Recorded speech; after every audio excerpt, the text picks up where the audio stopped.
To see you again. Thank you. We'd like to bow our heads and we'll pray.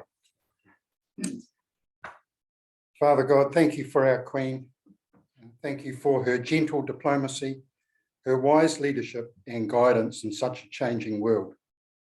We pray too for the royal family as they grieve over the loss of a mother, grandmother, great-grandmother, and especially for Charles as he adjusts to becoming king.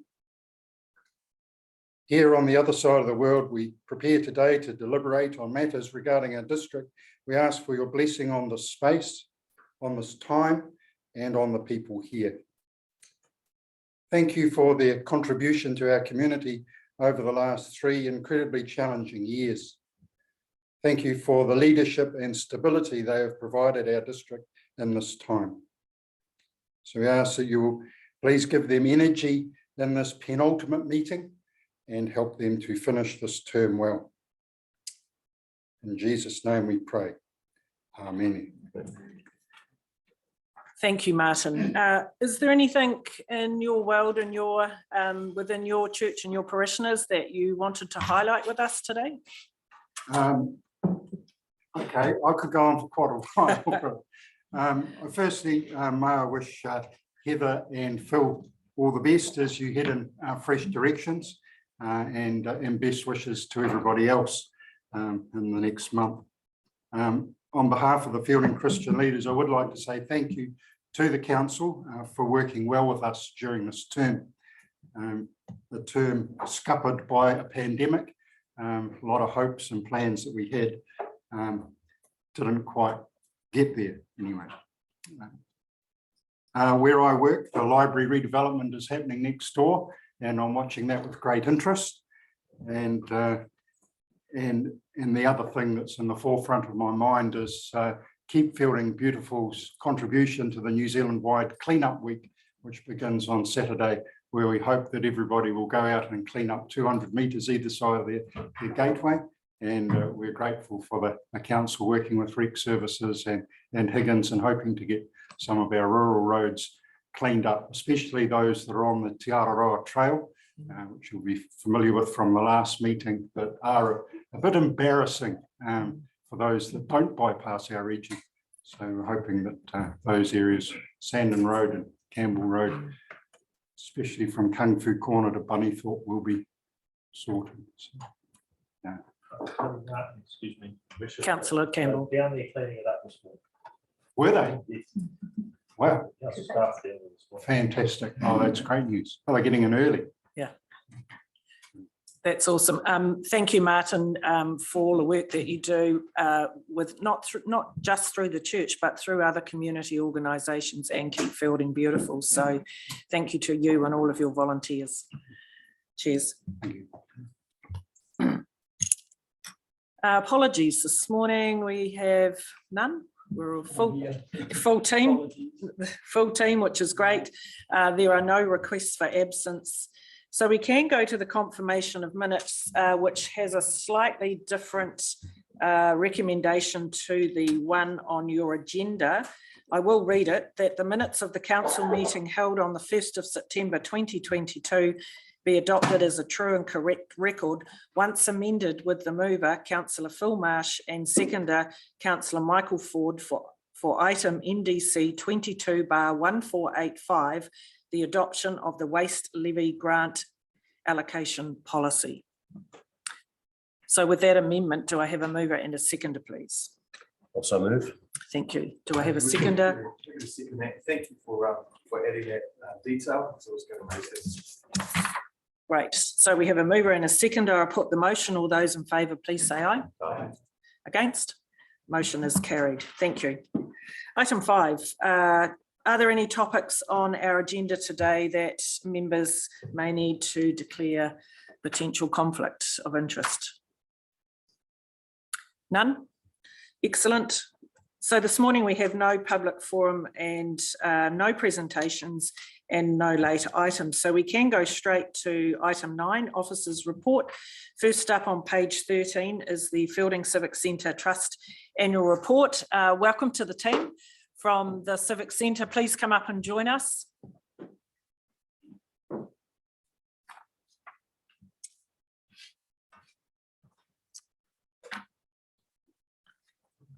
So thank you. We have your report. Please take that as read. And I must say, an excellent report. It was really easy to follow. And so thank you for that. So please share it with us, any highlights, and then we'll open it up for questions and comments.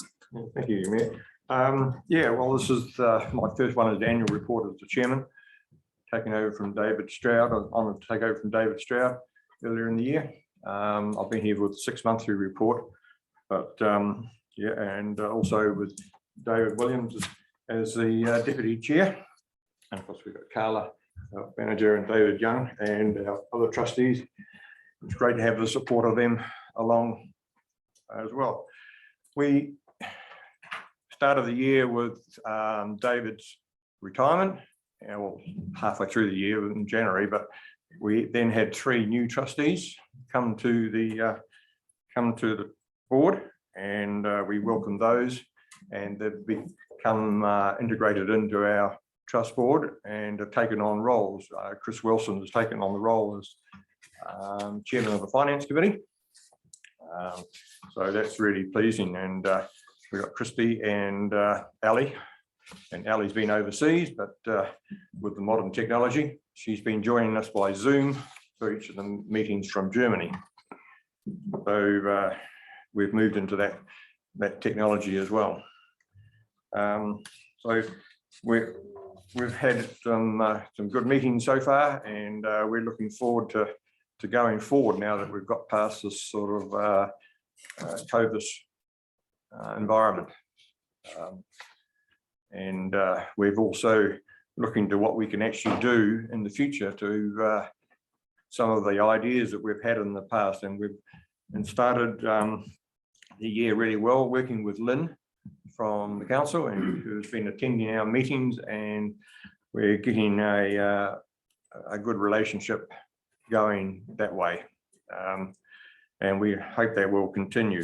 So one of the things that is on our mind is that with some ideas that we do have is the restriction we've got with the heritage bee on the complex, and that is going to, if we are forced into the situation of having to, it can't change that we're sort of challenged with how do we actually go forward with some ideas we want for expansion and improvements to the centre. So that's in a bit of a nutshell. You've seen the report we've got. Carla, would you like to add to that? Yeah, I think the last 12 months, like in the report, is just a survival mode. We've done really well, sort of budgeting, and I've been a cleaner, I've been a, pack up, set up, I've done the whole. I've been flexible with my hours so that I work when there's things that need to be done rather than a set time. So that's helped, but going forward, we've only got 2 weekends until 2023 that are available and free. So events are kicking back in, people are wanting to get out there. So going forward in the next 12 months, it would be great to, see a lot of events and that come in. We're at that stage where to move to the next level with events, we need to put in money for, sound and lighting and that sort of stuff. So that is our aim with grants, and that over the next 12 months is to try and get us to that next level of more higher, I suppose, events in the community. So yeah, pretty much it, other than if you've got any questions. Yes. David, did you watch this comment? Well, what helped us a lot, of course, with the government subsidies, with the government grants on wages, and also the resurgence payment. And that really helped us, because our cancellations were about half our bookings, so it was pretty desperate for a while, but that did save the day. And just on one very practical note, September was going to be an all-time record. We had all these bookings. There seemed to be pent-up demand at that stage, and we had really major bookings for the show. And in the end, the way it worked out, they were all cancelled.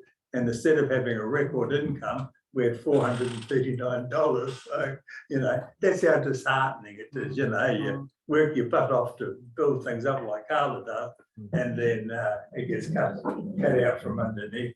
But anyway, hey, we survived really well. We didn't go backwards, and I'm pretty happy with the financial results, first class really. And the council's helped by increasing our operating grant a year to do that. And the maintenance allowance you give us now has made a tremendous difference, and we certainly thank you for that. That's really helped us tremendously. Excellent, thank you. Let's open it up for questions and comments. Councillor Casey. Yeah, thank you, Your Worship, and thank you, Alan and team, for what you do. I'm reminded when you go to the Civic Centre and you speak there, as we have recently in the last month or so, just what a fantastic facility we actually have, and we have the capacity for people to sit there comfortably and warm and enjoy whatever's in front of them.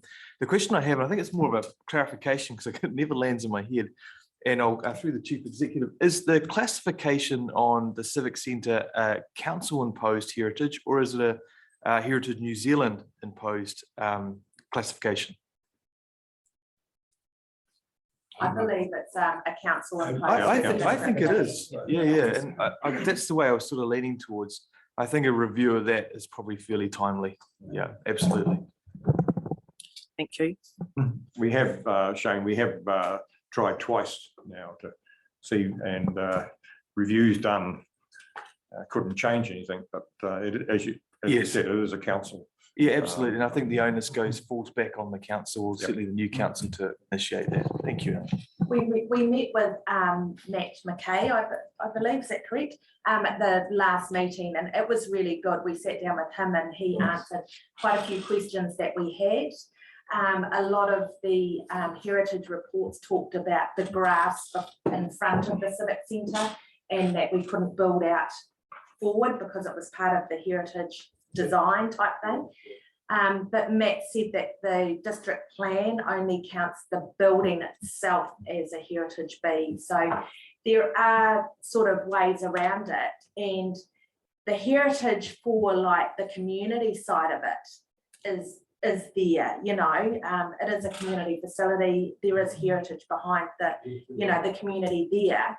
It's the building itself that, we just need to play around with and see if we can work some way or remove the building off the heritage, and it be a heritage community facility type thing. But they're just all those questions and answers we need to. Yeah. Thank you. Lynn. Just obviously on the expertise space, but from Matt's advice, it's very difficult to register some building of heritage, but it is certainly something that we can work with citizens of this country to work within the constraints of a heritage building, what we can do with heritage. In the paper at some stage,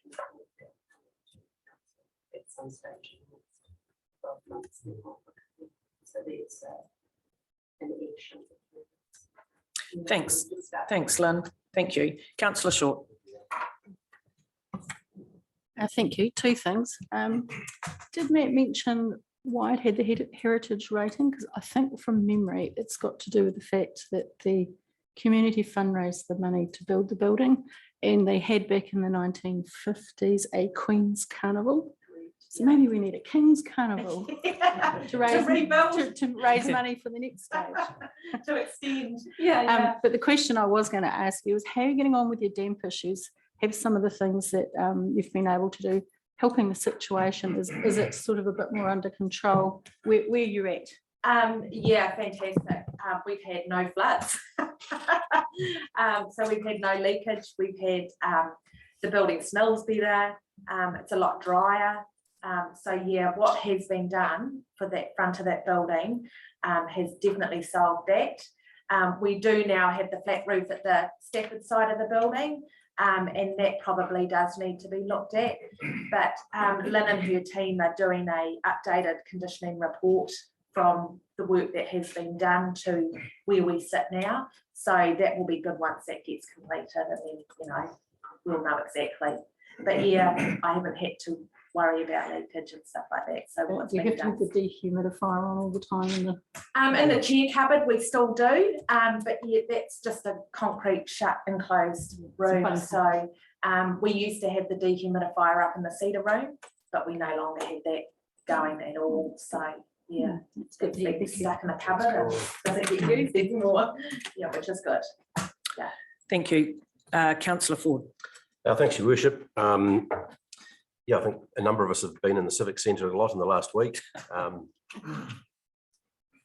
3 meet the candidates nights. Councillor Casey was talking about the people being able to sit back and enjoy whatever's in front of them. I'm not sure if that was really the case with some of us, but anyway, that's in the ear of the beholder, I guess. I do have a question eventually. In terms of the heritage listing, it may be that we're stuck with the listing. I think that's quite difficult to remove, but that doesn't mean to say we can't do things to the building. Obviously, decisions have to be made, but there's precedents where some with buildings of the same category have been demolished, have been altered. So, and the other thing is that we've got a building there with a brick facade in the front, and that's not original, clinker brick, 1970s. So there's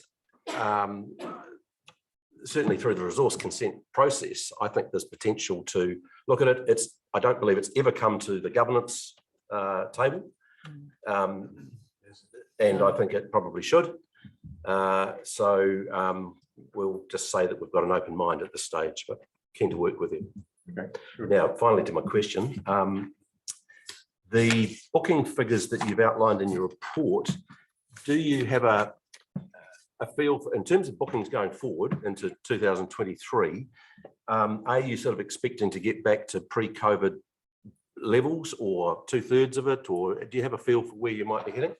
Yeah, we are hoping to. Before COVID hit, we were at that stage where we were looking at employing an additional part-time person for marketing and you know, events and stuff like that. And then of course that came to a halt. So we have put in a funding application through, who was that through? TG McCarthy Trust. Yeah, to get some funding to go down that track again. Just now, yeah, to go out there and bring in those outdoor, you know, those events from around the country. We have a lot of the community ones, but it's just touching base with a whole lot of shows. And probably our main aim for the next 12 months is the concert chamber for events and bringing some shows and some bits and pieces into the community pretty much. So we plan to, we always want to grow. So that is our aim, is to get those bookings. But like I say, we've only got 2 weekends until next year that are full, and we've locked in a couple of big events for next year. So yeah. Thank you, Carla, and I wish you well with it. Yeah, thank you. Councillor Marsh. Morning, thank you, Your Worship, and through the chair. Yeah, congratulations on your report to have come through COVID and what have you. With those sorts of figures at the end of the day has been a remarkable result, really. My question is probably more to the CE and to the GM, just in regard to the statutory requirements here, point 8, and I may have missed something, but we're now into the 2023 financial year, and it stipulates there that they'd had an exemption from doing a statutory statement of intent to the end of this financial year. Just wanting a clarification, where does that sit for this next financial? So we bring a report to council on all our CCOs and once to regarding those exemptions. So they are, the trust is part of all of the CCOs, so that will come to council again. Thank you. Thank you. Any further questions or comments? Anything within the financial report? Of your, you allow livestock like poultry or dogs? So we have the birds shows and that they do come. Yeah, so we have had them. I believe in the past we've had a cat show. Yeah, so the option is there. Yeah. Councillor Hadfield. Yeah, just thank you, Worship. Just a comment really. I was very pleased to see the recognition of Pat Snoxel Yes. in the report, and obviously I'll see you working with the family to see what you can do there. Have you had any progress on that or any more thoughts? Yes, we're having ongoing discussions with the family, and we hopefully in the next meeting or two, we'll have something in place. Excellent. Yeah. Thank you. And when we do something, we will do a community event, for that. So. Yeah, thanks. Great. And while we're talking about that, I just also wanted to acknowledge the work of John Gregory. I see his term is coming to an end with the board, but also the work he's done with events at the Civic Centre. So he's to be congratulated with that. Nothing further? No? Lynn? Can I just take a minute to introduce everybody, because I'm not sure if everybody knows all the trustees that have come along today. So you all know Stuart, of course, is the chair, and you know David, secretary and colour, but I'm not sure if everybody knows. I think everybody knows Lindsay and Alan, Tony, and also Kristen, who's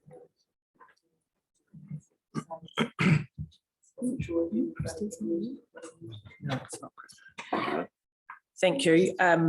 Thank you. And for some of our trustees, people like Lindsay, they are part of the furniture. They are the Civic Centre. You need a ladder, or you need a light or a sound, Lindsay. But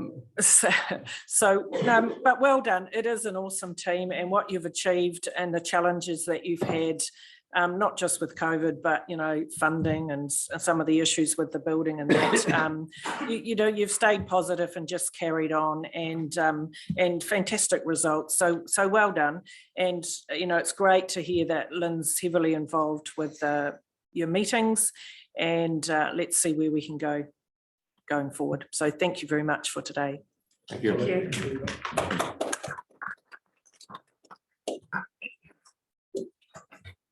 So we have a recommendation on page 13, and I'm happy to move that the council receives the Feilding Civic Centre Trust annual report to the 30th of June 2022. The seconder, please, Councillor Hadfield. I'll put the motion. All those in favour, please say aye. Aye. Against? Carried. Excellent. Thank you. So we move to page 38. This is the adoption of our procurement policy 2022.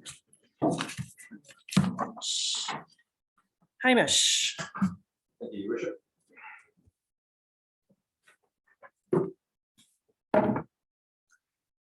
Thank you. Should be reasonably straightforward. As you know, we brought the procurement policy to a former workshop for a bit of a run through. You'll recall that we adopted essentially what is the current procurement policy in about 2012. It was reviewed and updated in 2018. And from the discussion with elected members at workshop, the agreement was that there wasn't anything significant to change. It's fit for purpose, it's working well. And Councillor Ford had requested something in terms of the buy local, if you like, in terms of how we spend some of this money locally. If I refer you to, I think it's the third paragraph in the introduction, we've put some wording in there which does refer to that buy local Manawatu focus. But other than that, essentially it's largely the same policy. There's a slightly a bit of reformatting that's been done. Brittany, who was doing a lot of the work in the background, brought some of the definitions to the front just for clarity. But it aligns with our delegations, and it's kind of business as usual with it. So happy to take any specific questions, but hoping it's a rubber stamp. Thanks. Thank you. Councillor Belsky. Hamish, it's not quite a rubber stamp for me. It's a fantastic article, document. It says a lot. It says the best bang for our buck. It's hugely what we all like to read, not wasting money, excellent value for the ratepayer. And it goes on to confidence, council procurement practices. This will build a greater public trust and confidence that the council spending is well planned and well executed. I just want to bring up the Manawatu Bridge approach. It's an absolute mess and it's all broken up. And when we had the opening, we looked at the approach on the Manawatu side and it wasn't sealed, and we couldn't believe it wasn't sealed because of the time you had from February to then to do it. Rangatiki side was perfect. We knew as locals it shouldn't have been sealed because it was so wet. And now it's all broken up. I rang Ellerstone yesterday to get confirmation because a visitor called into me from Auckland and said the worst stretch of road was the Manawatu side of the bridge. It's an absolute disgrace. So I rang up Ellerstone and I talked to Tris Eames, and she said it is so embarrassing to have people come here and just say that road is a mess. And so I'm quite concerned that we have, am I saying the wrong thing about this? Am I at the wrong time? This is about the procurement policy rather than, I'm sorry. so hang on to that, and we can raise that later in our agenda. Yeah, it is a good policy. I agree with that, but to actually walk the talk is another. Thank you. Councillor Hadfield. Yeah, thank you, Your Worship. Couple of notes I've made here, Hamish. Probably a couple of things I didn't understand, to be fair. So rule 3 are no offsets. I sort of wondered, can an offset be required? But especially in terms of the issue around buy local, I look at rule 4A, non-discrimination. All suppliers must be given an equal opportunity to bid for contracts. Council must treat suppliers from anywhere in the country no less favourably than local suppliers. And I'm just wondering how that actually fits with a desire that I think council has indicated around, the process of supporting local. So essentially there's 3 tiers of procurement within sort of how council spends its money. So you've kind of got an alignment with our delegations manual, but in terms of the procurement policy, anything up to $100,000 can be a direct engagement with a trusted supplier. And there's an element of judgment in that. Between 100 and 500,000, there's a requirement to get 3 prices. And above 500,000, there's a requirement for the open market tender, unless there's a genuine reason to not follow one of those processes, which is outlined, I think, in section 13. So by and large, when you're spending money in the $0 to $100,000 mark, it's obviously smaller amounts. And this sort of reflects some of the previous conversations that we've had. They tend to be local suppliers because it's smaller jobs fought in the local community. Now, the rules don't rigidly require that, but if you look at the procurement across council, that tends to be how it sort of falls into place.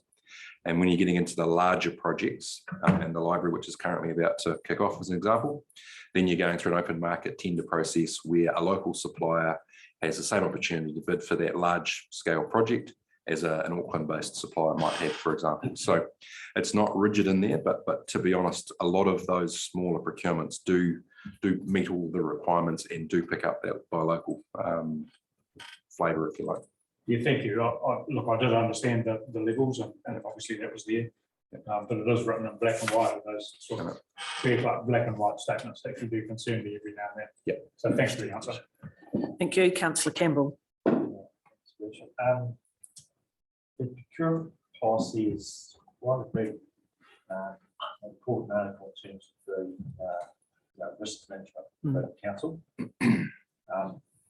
And we've discussed more risk a number of times over the last few years. The concern for me is the ability or potential for council officers to be influenced in terms of backhanders or that type of thing, to become so that a supplier can become a preferred supplier. I don't see any mention of that type of risk management within the policy, whether it's appropriate to be in here or not. Maybe Amanda, you might have some comments on that type of thing, because it can be quite a big risk for council that certain suppliers could, for whatever reason, be given preferential treatment, you know, in a fraudulent way, if you like, by you know, offering backhanders or bonuses or under the table payments to a council officer to influence their decision over who they might choose as a supplier. So thank you through.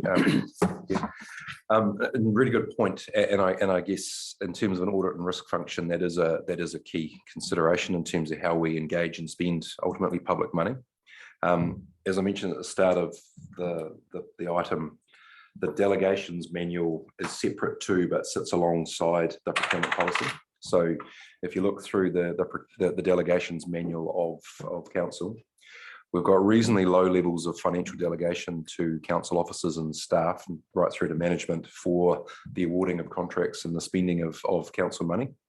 So typically the officers that work across the business have delegations in the region of sort of one to five, with third tier managers getting a $20,000 delegation.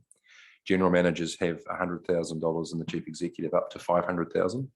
So combining a robust procurement process with the requirements that we've got, and then having quite a high level of oversight in terms of council expenditure, the risk of fraud, and I think you're limited to a few $1,000s for, you know, sort of mid-level staff. Once you get into the procurement sign-offs by third tier managers and the executive team, you've largely got senior staff that are directly across that. So unless there's an endemic fraud issue at the highest level, the risk to MDC is very, very low.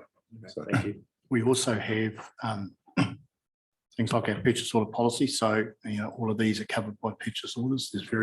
There's a few things that don't fit into purchase orders, and we have the financial segregation through that as well. So, you know, there's those checks and balances within the financial system that are set up specifically to protect staff as much as to protect the organisation. Yeah. So there's other internal controls that can be used as tools to, as well as audit, as well as we do our own fraud audits. Yeah. So that's right. Thank you. Councillor Quarry. Thank you, Your Worship. A bit of a comment in regard to the number of new suppliers that are approaching council to be a supplier. Is there a stream of, not a stream, but a continual application by new contractors who believe they have services that can be of benefit to council? I just want to know if the attitude of some of our contractors is, oh, it's a council, I won't get a look and I'm not going to bother to apply. Is that sort of a bit hard for you to comment on, Hamish? But yeah, through it's hard to comment on in terms of the thinking of others.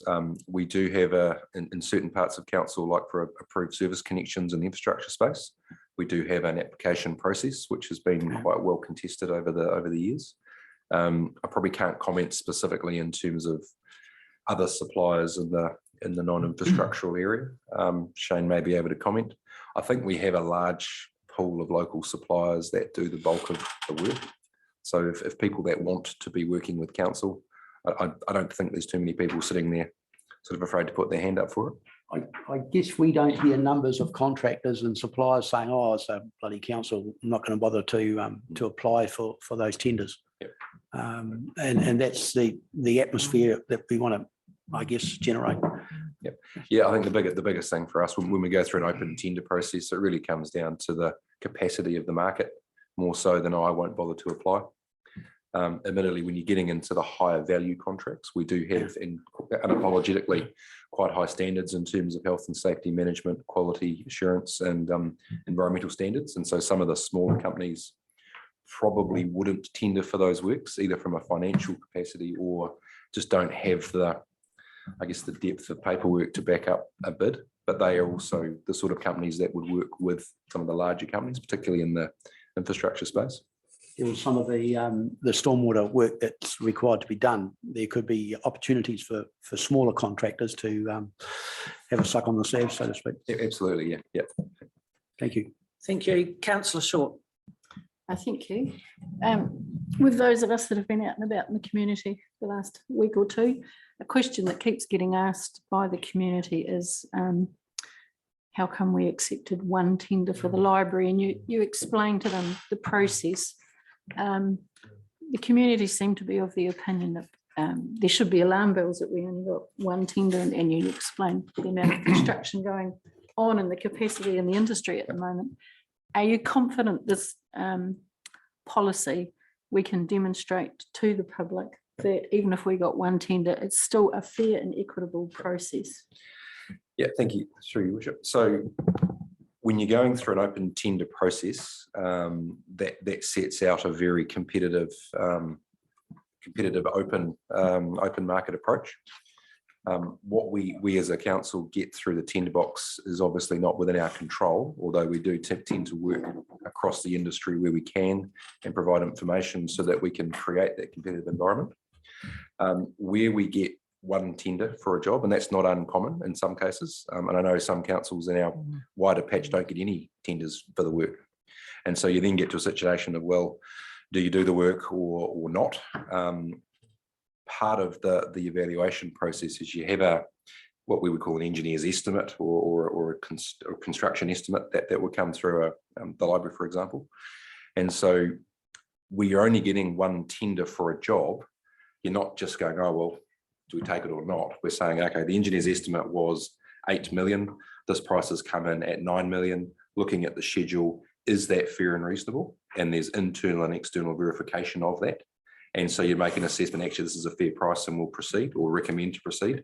Or in cases that we've had in the past where the estimate was, say 400,000 or 500,000, and we've had a price come in of $1 million plus.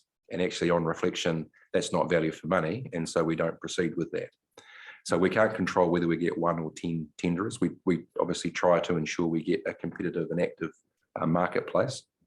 But it's not just take what is given. There is a series of quality assurance that sits in behind that, and any recommendation that comes to the council table is on the basis that it's been considered. And if a one tender price is being recommended, it's in the view of the officers and the management that it is reflective of good value for money, or we want to get it done and it's the price that we have to pay at the moment. So, Councillor Belsky. A couple of things. In your New Zealand National Public Holidays, would not the Wellington anniversary be in? Would that qualify for a public holiday? it should be if it's missed from the document. It's been missed for years, but it should be. Yes. I just wondered if it should be. That's all. Yep. The other thing was I do go on a bit sometimes about the Bolton upgrade, but McIntyre Construction weren't consulted, and they got a depot in there, and they are extremely local, and they were very disappointed they didn't get an opportunity to do the Bolton upgrade, which basically was very embarrassing. He was doing a shoddy job at getting levels wrong, and it was not easy facing people. But I just thought that there was a good example there of a real local contractor who had pride in the place, had skin in the game, and he wasn't asked. So through your worship, so where you have a large term contract, for example, the roading maintenance contract or the parks and reserves contract that we have, contained within that large contract is a series of scheduled works. And so when the roading contractor, and Higgins in this example, when they tendered for and successful in the wider roading maintenance contract back in 2015, I think it was, that gives them essentially the right to deliver projects that are on the schedule. And so that particular project would have been or was one of those projects. So yes, there's an opportunity for us to cherry pick work out. However, I guess part of that being fair to all suppliers, if a contractor is tendered on the basis of having a certain amount of work and we start pulling it apart, then is that fair to the incumbent supplier? Now, there's a range of contract management decisions that sit in behind that.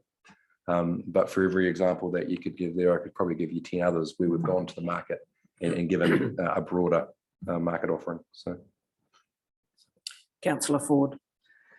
Thank you. Question really to Chief Executive Shane, and I'm harking back to the buy local concept And thank you for the explanation that we've had to date and the fact that it's been covered in the introduction, which is great.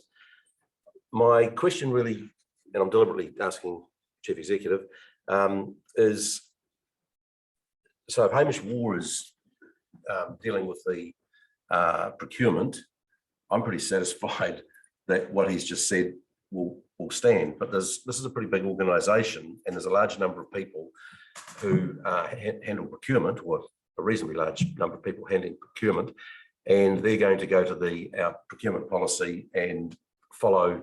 So my concern is that they're going to look at Rule 4A, which is the one that Councillor Hadfield outlined. Council must treat suppliers from anywhere in the country no less favourably than local suppliers.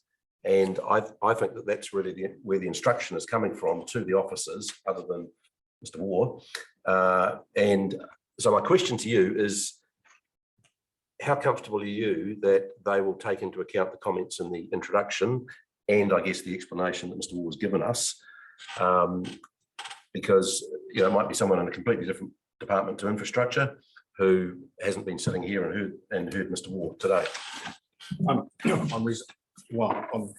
very confident because majority of procurement is infrastructure and also community. Yes. And they work together. So for instance, the library tender, when the community team were working through that, then they were very much consulting with and working alongside those that really know the procurement process in Hamish's team.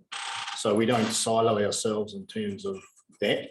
When there's procurement, that's shared across the GM level as far as advice on the policy. And when we get into the more tender type approaches, then we work across the organisation. So I'm comfortable that the policy is well known and that we work across the organisation well enough for that advice to be shared. Thank you. That's given me the level of comfort that I'm wanting. Thank you.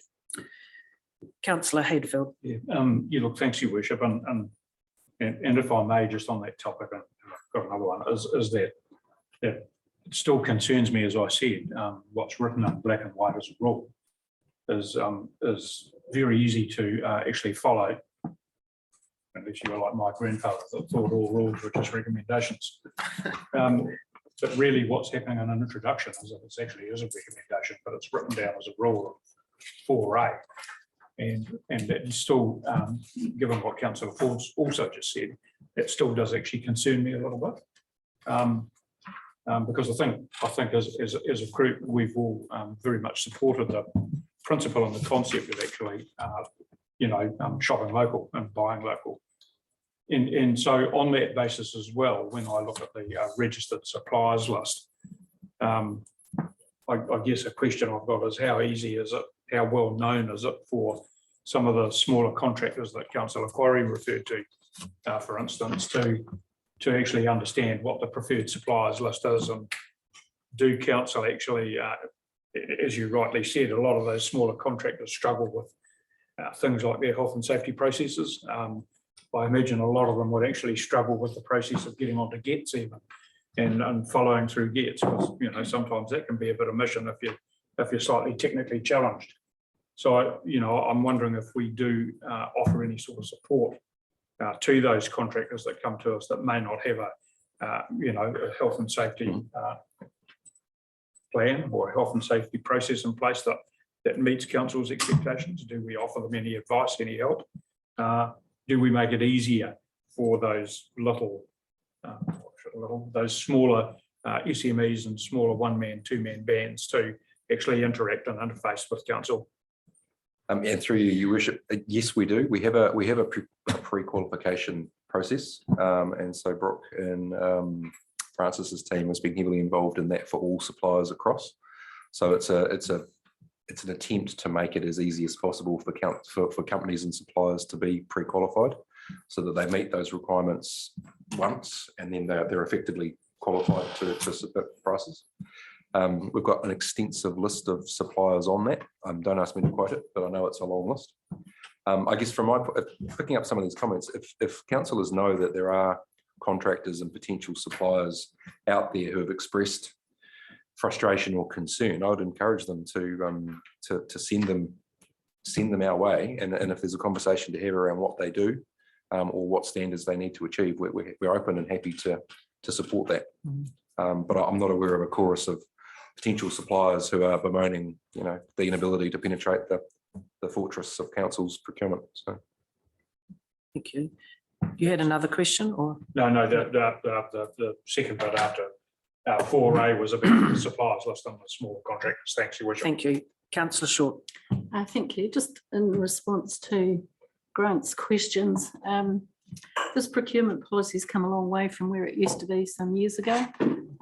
We got ourselves in a position quite a while back, and Hamish will know the situation I'm referring to, where we took on a small roading contractor for a small-ish job, and they were much cheaper than anyone else. But then it ended up costing council in staff time, because we pretty much had to provide them with a staff member on site for half a day for weeks at a time to manage the health and safety, because it was beyond them. So we certainly got some learnings from that, didn't we? Yep. If I could, Your Worship, one thing that's not sort of spelt out in very prescriptive format here is around that quality price component. So every procurement is essentially assessed as to whether it's a lowest price conforming or a supplier quality premium or a mixed attribute sort of model. And so we bring those through in the reports that council receives, explains the procurement process that we've gone through and why. And so typically a more complicated job would have a higher weighting towards the non-price attributes, whereas the reasonably straightforward jobs tend to be more of a price-based model, because you can get half a dozen contractors who can do it, and so you get the best price you can.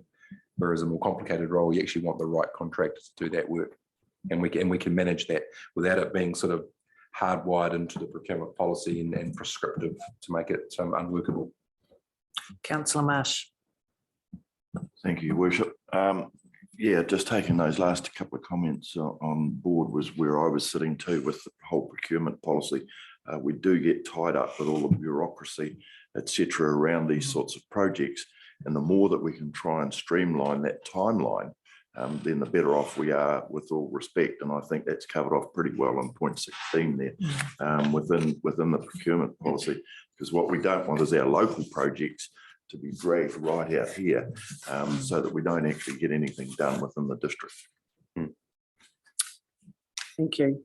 Any further, Hamish? Just one passing comment, really. If I recall back to when I first started here at MDC, which Alison may recall, sorry, Councillor Short may recall, one of the first, no comment, one of the first, putting recommendations up to council, one of the first recommendations that I think were made for many of the recommendations was to vary the procurement policy.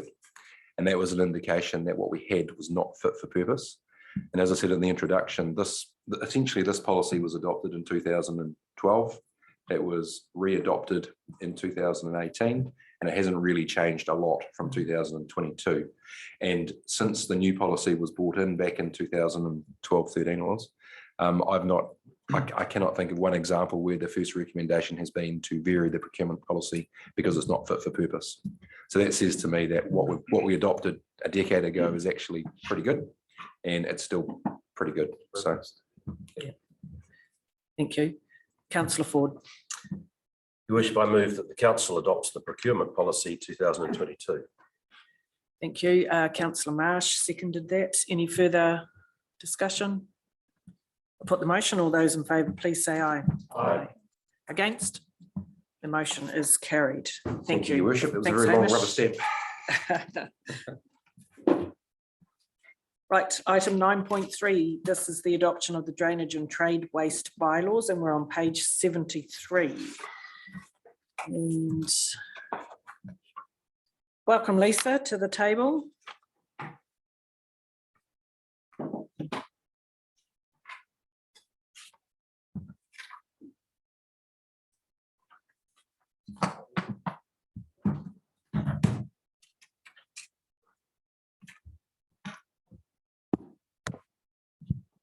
Good morning, Your Worship, councillors and colleagues. I guess the first of my reports this morning is the adoption of the drainage and trade waste bylaws. The proposed bylaws are attached as annexes A and B to my report. Prior to adopting the new bylaws, council must pass resolutions under section 1552 of the Local Government Act 2002. I refer you to recommendations 1 and 2 of my report. Specifically, council must determine whether the proposed bylaws are the most appropriate form of the bylaws and whether the proposed bylaws give rise to any implications under the New Zealand Bill of Rights Act 1990. These assessments are included in section 5 of my report as paragraphs 5.3 to 5.8. Council deliberated on submissions received at the 1st of September council meeting. At this meeting, a resolution was passed to remove all references to the proposed requirement for trade premises to obtain a permit to discharge stormwater to the public stormwater network. The proposed drainage bylaw in Annex A of this report is consistent with this resolution. Given this is a significant change from the draft bylaw as notified, I sought legal advice on the implications. Our external legal advisor confirmed that this change can be made to the draft bylaw without the need for further public consultation. I refer you to paragraph 4.7 of my report for additional advice on the Local Government Act requirements around considering the views of affected and interested parties when making decisions. At the deliberations meeting, there were a lot of questions regarding what controls would remain in the drainage bylaw once the permit requirements have been removed. Paragraphs 4.8 to 4.12 of my report outline these controls. One of the key reasons for proposing to introduce the stormwater permits was to lower council's risk and liability should an illegal discharge into the public stormwater network result in council breaching its consent conditions. The legal advice we sought concluded that there would not be any additional liability on council. It was simply that council would lose out on an opportunity to reduce the likelihood of such a breach occurring.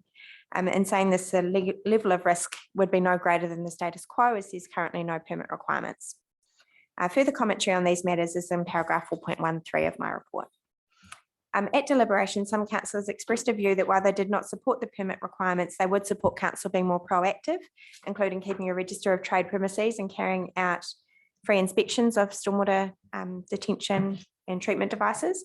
As outlined in paragraphs 4.11 and 4.12 of my report, the Local Government Act only enables enforcement officers to enter a premises where there is reason to believe that an offence is or is likely to occur. So while council officers cannot enter or inspect a premises without cause, they can still educate trade premises owners and enter a premises if invited to do so. Paragraphs 4.13 to 4.15 of my report outline the National Direction for Freshwater Quality and the National Policy Statement for Freshwater Management, the NPS-FM. Horizons is only in early stages of implementing the NPS-FM in our region. We consider it likely that additional controls around stormwater quality will be introduced to the One Plan in the future. Council will need to give effect to any new requirements through its stormwater discharge consents or consent and the district plan review and through regulatory methods such as the bylaw. So it may be that we need to review the bylaw once we're further along that path.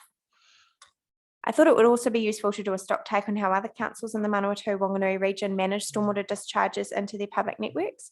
The results of the stock take are attached as Annex C to my report and are summarised in paragraphs 4.16 to 4.18.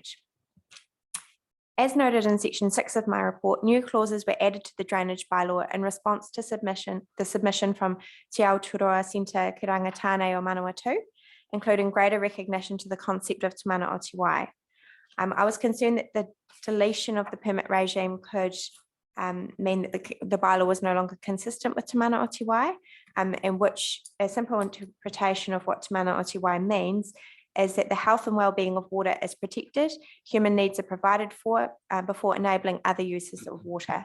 As outlined in paragraph 6.8 of my report, even with the removal of the permit regime, clauses 33.1, 35.1 and 35.3 of the drainage bylaw are designed to protect the quality of discharges into the public stormwater network and the receiving environment. In my opinion, the proposed drainage bylaw is not inconsistent with Te Mana o Te Wai, and no further changes to the bylaw are needed prior to adoption. So you have three options today. The first is to adopt the proposed bylaws in annexes A and B of my report. The second is to request additional amendments to the bylaws prior to adoption. But please keep in mind that if any other really significant, we may need to do further consultation on those. The third option is to reject the proposed bylaws, which I would not recommend. If council adopts the proposed bylaws today with or without any other amendments, it's recommended that the new bylaws take legal effect from the 22nd of September. Thank you, Lisa. Very comprehensive. Thank you. Let's open it up for questions, comments. Councillor Campbell. Well, thank you, Lisa, for a very good and full report. I detect a degree of disappointment from council officers that their suggestion that a permit in our rejection of that idea. But I do want to thank council officers for taking that resolution on board and incorporating it into the document we have in front of us. And I'd also like to thank my council colleagues for supporting me at the 1st of September meeting in supporting that suggestion to remove the requirement for a permit. And in reading the document that you've presented to us, Lisa, my concerns about the permit have been confirmed, and I'm absolutely certain we made the right decision in terms of the fact that we would have been one of the only councils in the region to have a permit system in place if we were to go with that option, which we are now not. But I do believe that the bylaw that we now have in front of us gives us plenty of teeth to deal with any drainage and trade waste issues that may occur. And I'll particularly refer to section, as you mentioned, section 4.11, which says even without a permit regime, it would be an offence to discharge certain unwanted substances into the stormwater network. So we've got plenty of teeth to deal with any issues that might come up. So I'm very happy to support the bylaws as presented to us. Thank you. Thank you. Any further questions, comments? Councillor Hadfield. Yeah, just carrying on from 4.11, as Councillor Campbell has indicated, and I guess the black and white of it, or the grey areas of it, on section 172 enables enforcement officers to enter properties to detect whether discharges comply with section 33.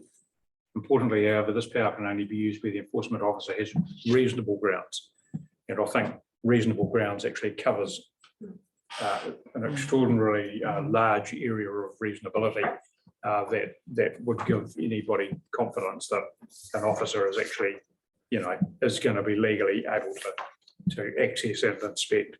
So I'm very comfortable with that as well. And thanks very much for all that work. Yeah, great. Well, very well done. Great work. Any further questions or comments? Otherwise, Councillor Campbell, would you like to move the recommendations on page 74? Yep.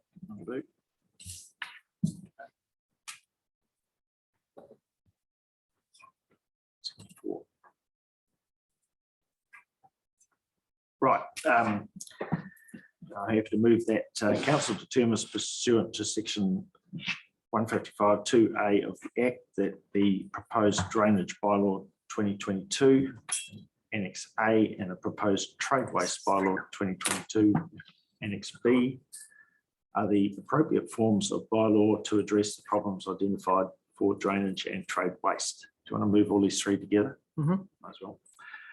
2, that the council determines pursuant to section 155(2)(b) of the Act that the proposed drainage bylaw 2022 Annex A and proposed trade waste bylaw 2022 Annex B do not give rise to any implications under the New Zealand Bill of Rights Act 1990.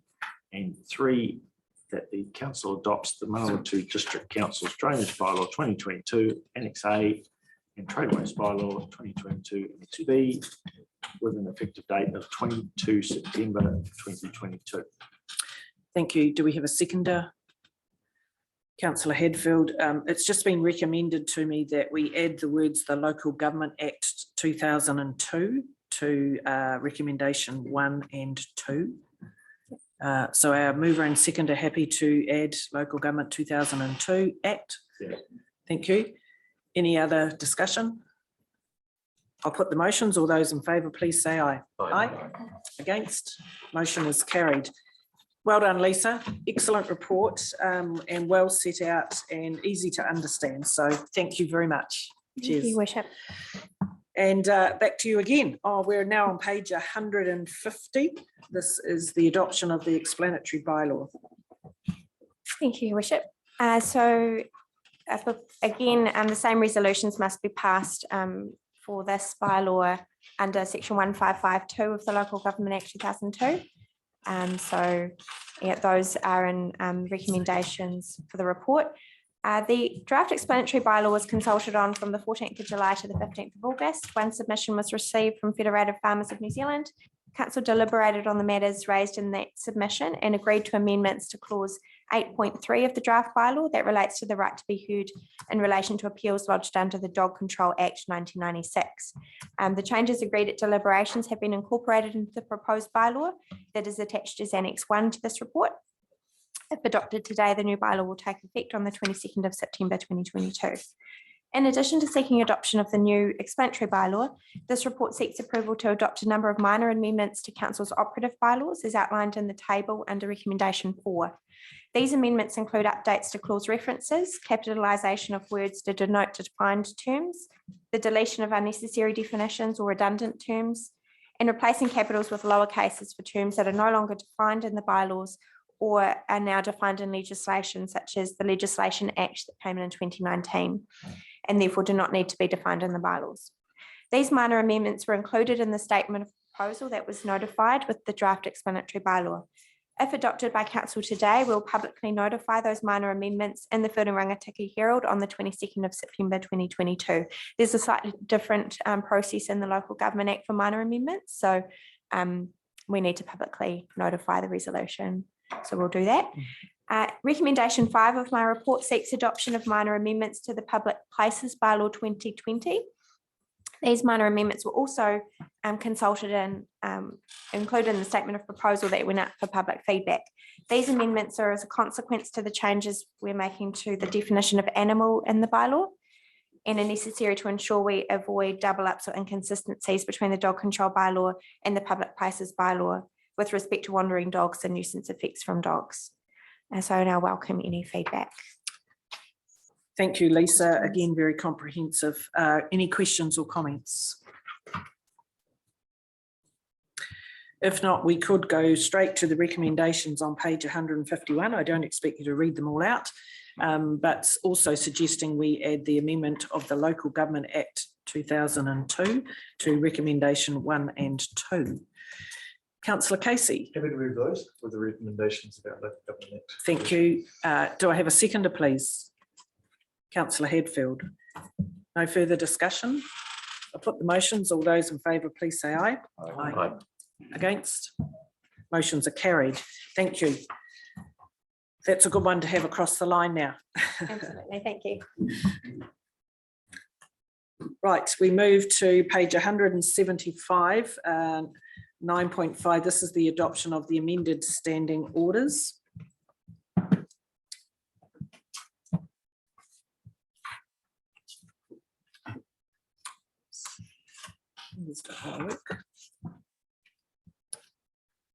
Welcome, Kathy. Your Worship, councillors. Just seeking adoption of the standing orders for ahead of a new triennium, so they will start in the new triennium. The current Manawatu District Council standing orders are dated the 22nd of August 2019. And following information from the local government, LGNZ, we have updated our standing orders. They are really minor amendments, and there's a table that takes you through those amendments. The one point of clarification is that we've kept the workshops and the details around the workshops in our standing orders rather than move them into the appendices, which was how the LGNZ have proposed that we do that. Was there any questions on anything in there? Thank you. Questions, Councillor Short. Oh, Shane had his hand up first. Councillor Casey. No worries. Thank you, Your Worship. Thank you, Kathy. Just through you, There's a couple of errors in here. I just want to seek clarification on, maybe it's the copy that I have that I've downloaded. But if I go to, sorry, just give me a moment, folks. Right. That's typical, isn't it? You think you got yourself organised and then you come to, there we go. On, it will be page 23 of the standing orders, or page 203. We've got literally got some errors in there. It's come up with error. And I'm just seeking some clarification as to why that is the case. I've noticed that here in the electronic copy as I've read through of our agenda. I'm not too sure if you're aware of that, Kathy. No, so apologies. No, I've got it in front of me. I'm Yeah. not getting any. The bottom of page 203. Yeah. It's the sentence says error reference source not found. It's obviously referring to a reference. And there's two of them. There's one on 203 and there's another one which I'll give you the details for. Just give me a second, folks. 203 and page 225. So that's of our master agenda. So it's page 23 and page 45 of the standing orders. Yeah, so it's where we've intended to slot in a reference number to go back to, and it's come up as a reference source not found. So either the reference number is wrong or it's a. Okay. So with respect, is it possible to leave this on the table for a couple, until it's sorted? Because we have errors in the document. It isn't something that we are keen to get this one through the last of the triennium. I guess the question is how, noting those couple of errors, how critical are they to, with those, if we get those amended, how critical are they to being able to adopt this today? It just references to the paragraphs within the document, and I'm just checking that. For instance, that one on you refer to is referencing section 7.9 within standing orders, which is joint committee. So I don't think it's material, it's just an internal referencing. I think they've left it blank because of it's a template. And, now that page 203. Yep. So if you go to 203 at the bottom there, that should read SO 7.9, because 7.9 is, and it's exactly the same wording in our current standing orders. Thank you. And on page 225, that was where the other one was? Yes. Halfway down, forms of petition. I'll get there.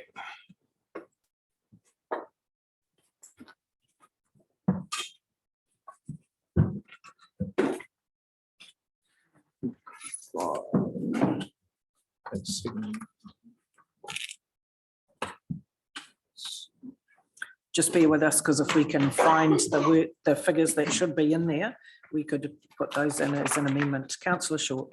Unless my question causes you further work. Thank you. Firstly, I should apologise to Kathy, because I did have a conversation about my point that I wanted to raise with Francis, but I actually didn't discuss it with you. So next term, with the establishment of a Māori ward, I just wondered how we're going to adopt some of the protocols around tikanga and mataranga Māori. The one in particular that concerned me in the policy was on page 198, 4.3, and it's around language.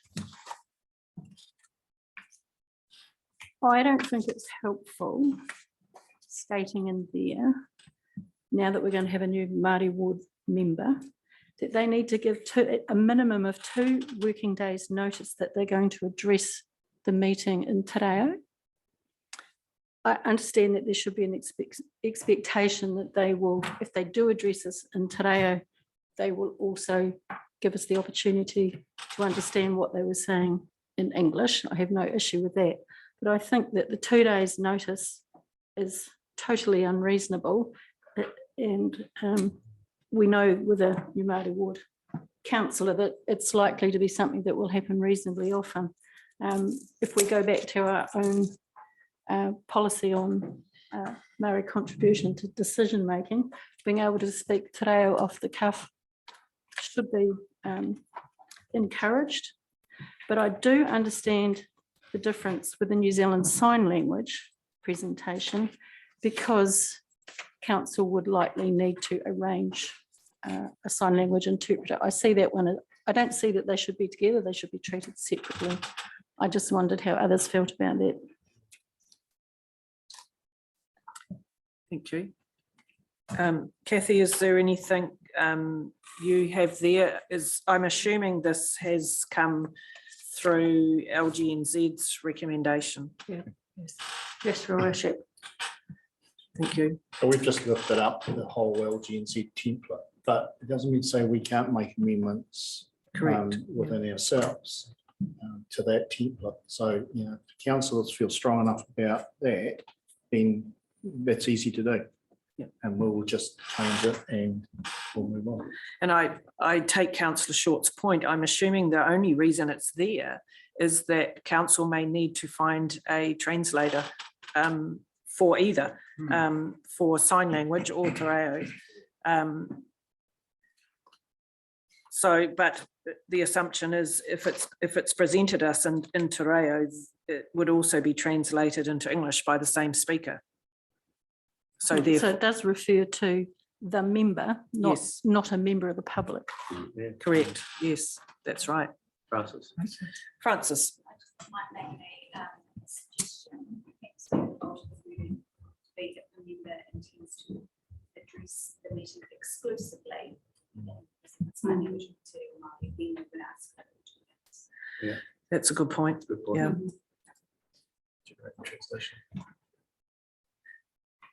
So this only applies, these standing orders only apply to elected members, don't they? Not to if someone chooses to come to council and use sign language or only te reo. They apply to the meeting. They apply to the meeting. Actually, because there are some instances, I know Ngāti Kaupūra's policy usually is, especially in formal occasions, to speak in te reo and not translate into English, especially if you go back to last triennium, the opening of council, etc. They gave us a heads up that they would be speaking only in te reo. And that's fine. That's what the policy does. And so then if council wanted to provide English translation, then we can arrange for that to occur. Yep. So that's exactly how What this is for. Yeah. really works. So I guess what I'm highlighting is members of the public versus an elected member. I think the elected member should be free to speak in te reo if they wish.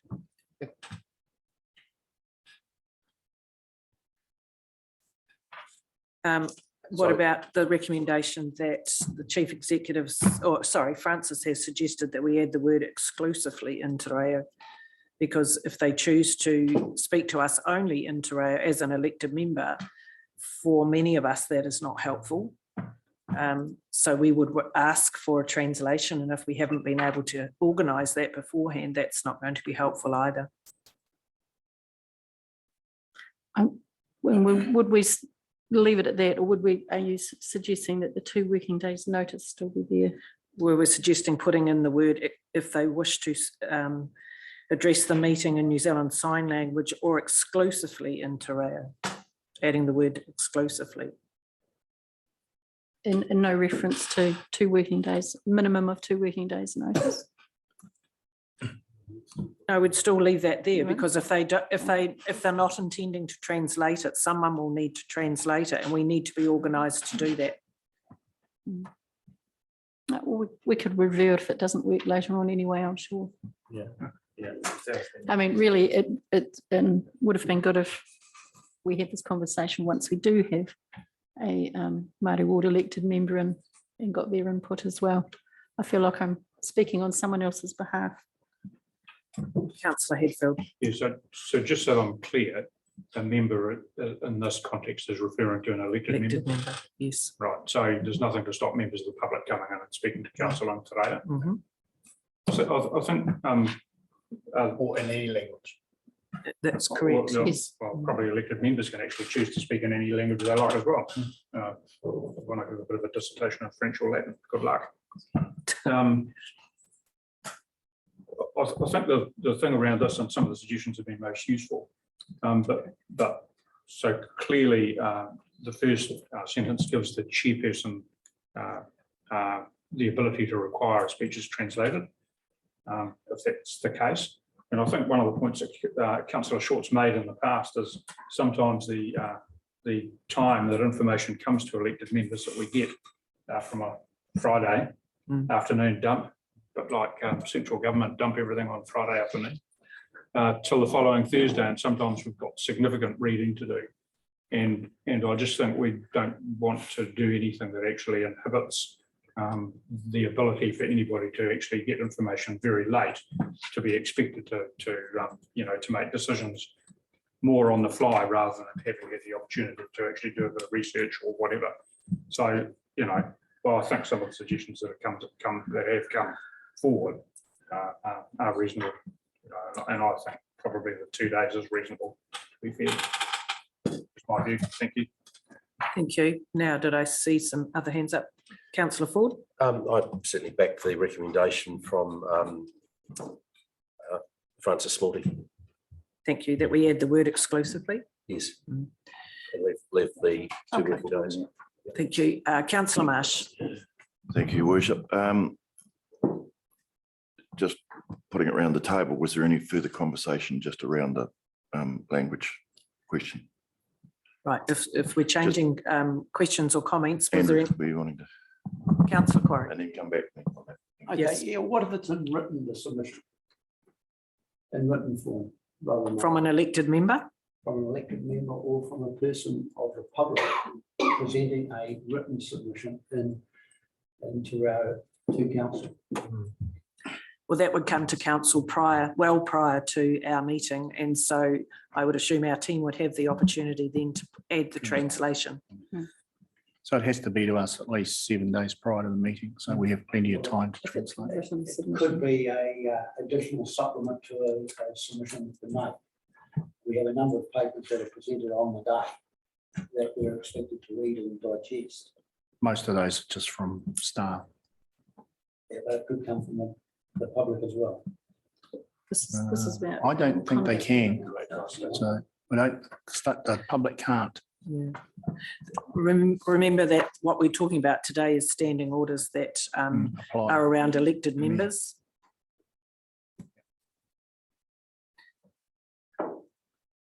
Your Worship, I'm sure common sense would prevail if you were fluent Te Ao Māori, that in order to get your point, you'd want to reinforce it as well. Honouring the language first and then making sure your audience understands exactly where you're coming from. So I think some common sense would kick in there. Thank you. Is this in relation to this same topic? It's in relation to the recommendation, actually, Your Worship. I just want to make a further comment. Thank you. If I may, because Councillor Marsh seems to want to have the last say for some reason. As you know, I'm a bit of a cynic when it comes to some of the offerings from local government New Zealand. And I've been through the schedule of changes to the 2019 standing orders, just to make sure that there was nothing in there that might unwittingly or unfairly trip up elected members. So I've been through every one, compared word for word. It's amazing what you do in the middle of the night. And I don't have an issue with any of the changes that have been made. I just thought you'd be pleased to know it might give you some comfort. That I don't think there's anything in there that's designed specifically to trip anybody up unfairly. Thank you, Your Worship. Thank you. Councillor Marsh. Thank you, Worship. I'm referring to point 20 within our standing orders. Very unfortunate question that was posed during our councillor evening the other night around conduct. And it necessitated me to go back and have a look at our papers back in the last 12 months. And given the fact that you're wanting to get the standing orders sorted before the new triennium, I had asked a question to our CE after our vote that was taken on our code of conduct issue that we had in the last 12 months, that we needed to have a look at that code of conduct document and make some refinements in it for the safeguard of the elected members. I'd like to see that progress again before the new triennium, because I think there was a real question, and I can have a chat after the event and make sure that we get that updated. Thank you, Shane. So that's part of the first council meeting is the code of conduct adoption. So it doesn't get done prior. It's because it has to be agreed by those councillors that are on the new council. We are looking through that. If you recall, a few years ago, the Local Government Commission came and presented around a review of the code of conduct, and they talked to council about, what sort of outcomes would you expect from a code of conduct? We can't find where that work went. We were hoping that they might have there's some areas in the code of conduct that probably do need reviewing, and in particular, who should carry it out, because there is some issues, I guess, in there. But at the moment, even LG and Z haven't updated their template because they're waiting for the work from the Local Government Commission. So we're chasing that through. If we don't get it, we've probably got what we got, but we will then have to have the discussion around that code of conduct. Yeah, it just seemed backwards in the fact that we're approving this document today, and then we may be changing the code of conduct for the betterment, well, not betterment, but for the safeguard of our elected members. So the reason for within the new that training. is straight after the election, we will call the first inaugural council meeting. To call that, we need standing orders. Because that puts the format around that first council meeting, hence why we adopt this prior to triennium. Once the new council's in place, then we are able to adopt all those other policies such as code of conduct. Councillor Casey. Just very quickly through Chief Executive, and we can, as the new council, can change those standing orders, review them at any point throughout the term. Yes, but you need 75% agreement to Understood. do. Yeah, but the point is we can. You can. Yes, you can. Thank you. Excellent. Councillor Ford. Thanks. Just while we're talking about code of conduct, I think from memory we discovered an inconsistency. And I think that was even acknowledged by LG and Z. From memory, I'm relying on my memory, which is not great, but anyway, there's an issue there that we need to look at where one thing said one thing and another thing sent you on a different path. So remember right, the advice we got from them was not helpful. They acknowledged it, but they didn't actually give us any something like that. advice Yes, in but terms of how to fix it, what to do. I think it's a loose end that we need to address at some stage. Yeah. Yep. Thank you. Didn't want to get specific in an open meeting. We can do that further down the track. Yep. Thank you. Did I have Councillor Campbell? Yeah, just a quick comment on 9.1, preparation of agenda amended, make it clear that Chief Executive prepares an agenda on behalf of the chairperson. I just want to say that I think that process around putting agendas together has improved over the time that I've been on council here. When I first came on, I don't believe the consultation between the executive team and the council was perhaps all that flash, and it's been much improved, I think. So, there are times when I think chairs or councillors would like to see items on agendas, and the discussion we have pre-agenda setting's been very good of late. So I'd encourage you to continue that process into next term. Yeah, and I think the meetings that were instigated with the chairs prior to the meetings and the exec team are good value as well. Yes, absolutely. So going back to Councillor Casey's pulling out those couple of reference errors, so that we can proceed with that, have we been able to find the actual reference number that should sit on page 225? Yeah, it's 20.9. 20.9. Yeah, and the other one was 7.9. 7.9. And there's Councillor no Short. change to the existing standing orders. That's understood. Thank you. Councillor Short. If we finish the discussion, I'd be very happy to move the motion. Do you want those? It says here with minor amendments. minor changes. Do you So want just those before you named? do, can I just, there was 3 amendments as I recall our conversation. One is on page 198, adding the word or in exclusively te reo. And the other, there are 2 reference numbers to be corrected on page 203, should read 7.9, and on page 225 should read 20.9, correct? Councillor Short. So you would like those named? In the, no, I'm just making sure that we've covered them all. I'm just seeking clarification. Mhm. Incorporating minor changes. Yeah. Yes. Captures that without having to name it. Yeah. That's fine. So I'd like to move that the Manawatu District Council standing orders dated 22nd August 2019 be replaced with the standing orders as set out in Appendix 1 to the report of the Acting General Manager Corporate dated 16th August 2022, incorporating minor changes made to the LGNZ Standing Orders Template 2022, that the amended standing orders take effect from the start of the 2022 to 2025 triennium. Thank you. Seconded by Councillor Casey. Any further comment? Put the motions. All those in favour, please say aye. Aye. Against? Motion is carried. Thank you. Thanks, Kathy. So we move to 9.6. We're on page 271. This is receiving our community and youth council reports, minutes. We're not, as usual, we're not going to go through them in detail, other than to ask each liaison councillor if there's anything you wish to highlight in those. So starting with the youth council, Councillor G. Taylor. There's 3 sets of minutes. Yeah, there are other minutes, but probably our most exciting news that we have is that we've appointed 4 new members for next year. Cool. So have they been contacted?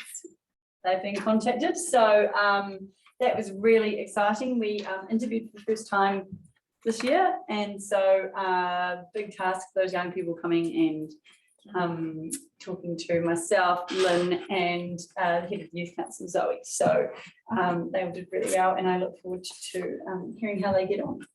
Well done. Thank you. How many applications did you get to be considered? 6. Great. Yeah. I will just put it down to a busy time of year for kids to apply. Yeah. Yeah. So moving to Halcombe, Councillor Campbell. No comment. Thank you. And if you have any questions of any of these reports as we go through, please let me know. We move to Pahongana Valley, Councillor Marsh. Just a comment post that meeting. They had a very successful sponsorship scenario or fundraising scenario. A lot of the family members in the valley have donated trees, as has the council, for the walkway around the back of the reserve. We had a planting day there 2-3 weekends ago, where 50 odd trees were planted. Magnificent, sort of 3.5 metre trees too. So the walkway around the back of the reserve is looking magnificent. To Lime Path, these trees have now been planted. And it's going to be a real asset to the valley and the township. Yeah, that's great. Thank you. Other than that, number 4 Lines had the new experimental seal put on it. So we're just waiting for the rain to stop and perhaps some dust to exist. They might be quite thankful of getting a bit of dust rather than not having any dust at all. Yes, it's good to have that one. My understanding is that is a trial that we could, and if it is successful, we'll be able to use that same sealant on other gravel roads around the district. And we've certainly had some really positive comments from the residents on number 4 Line, which is great. Councillor Short, Rongatea. No, nothing to. Nothing to add there. Councillor Quarry, Bolton. No, thank you. Also Sampson, Councillor Quarry. Yeah, no problem. Question, Your Worship. Yes, Councillor Casey. It is a draft copy of the minutes. So note page 298, firewood sales, just they've got a grand total of 50,400, given a profit of firewood sales. Is that figure correct? No, it would be. Yeah. 4,000 or something. Right. No, that's okay. It's just a Yeah, point of no, clarification. and That's all. I've just distracted you. Okay. Can you go back? Page 298 of the hour agenda. So under firewood sales, there's a figure there on the right-hand side of that paragraph saying 50,400. I'm sure it's just a humble typo. That's okay. That's okay, council, just take it as a, 200, page 298 of the agenda. No. Well, it'd be nice to think they could sell 11.5 cubes of firewood and get $50,000. I realise the cost of living has risen a fair bit, your worship, but yeah. It's almost No, it's 5,000, sorry. Yeah, it's not your fault. It's just clarification, councillor. Sorry about it. It could be his fault. In this case, it is your fault, councillor. Right, thank you. So there are a number of community committee minutes not received today, but those are the ones that we do have today. So thank you for that. And we have a recommendation on page 271. If I could have a mover and a seconder, please. Councillor Marsh. Thank you. Seconded by Councillor G. Taylor. I'll put the motion. All those in favour, please say aye. Aye. Against? Motion is carried. Thank you. Right, no late items. So moving to item 13, and I'm happy to move that the public be excluded from the following parts of the proceedings of this meeting, namely the confirmation of minutes for the 1st of September, the confirmation of public excluded decisions in open session, and the Chief Executive's remuneration. Have a seconder, please.